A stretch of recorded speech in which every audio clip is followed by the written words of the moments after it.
There can be several reasons why someone comes to the consultation for the first time.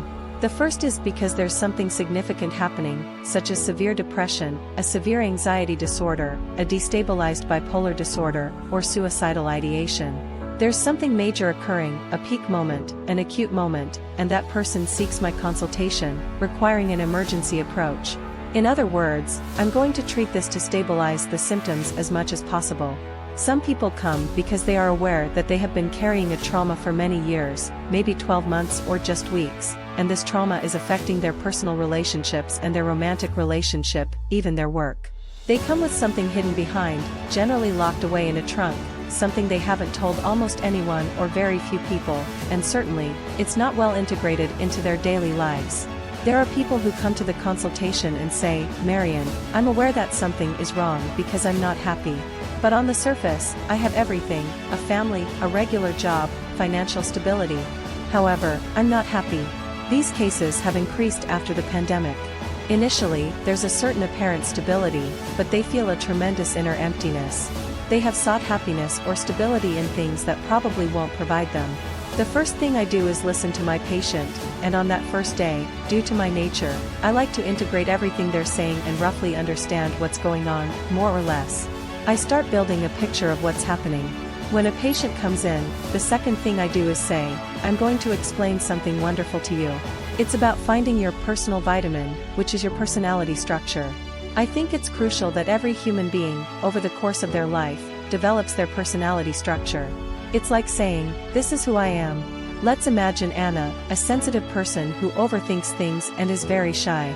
So, she comes to the consultation and says, "Marian, I'm here to see you because I have constant migraines and panic attacks. I've been relying on medication for headaches my whole life, Lexotan, tranquilizers, Orfidal, and I can't overcome this. I'm not well." After learning about her life, I draw her a simple figure, a sketch of a person. I explain to her that she tends to overthink things and is very sensitive. I ask her about her stressors, what triggers the release of cortisol, the stress hormone, in her. Cortisol levels rise when we're worried or stressed about something, whether real or imaginary.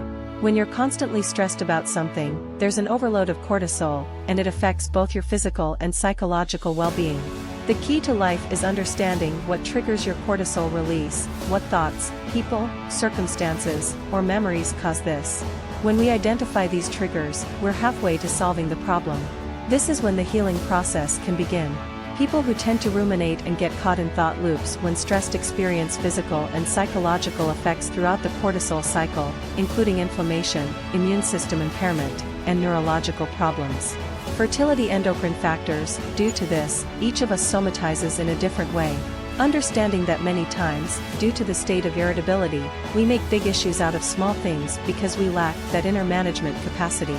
When we're in an alert mode, it's part of our nature to somatize irritability into classic anxiety or different types of anxiety. It could be momentary stress, a sensation of palpitations, generalized anxiety disorder.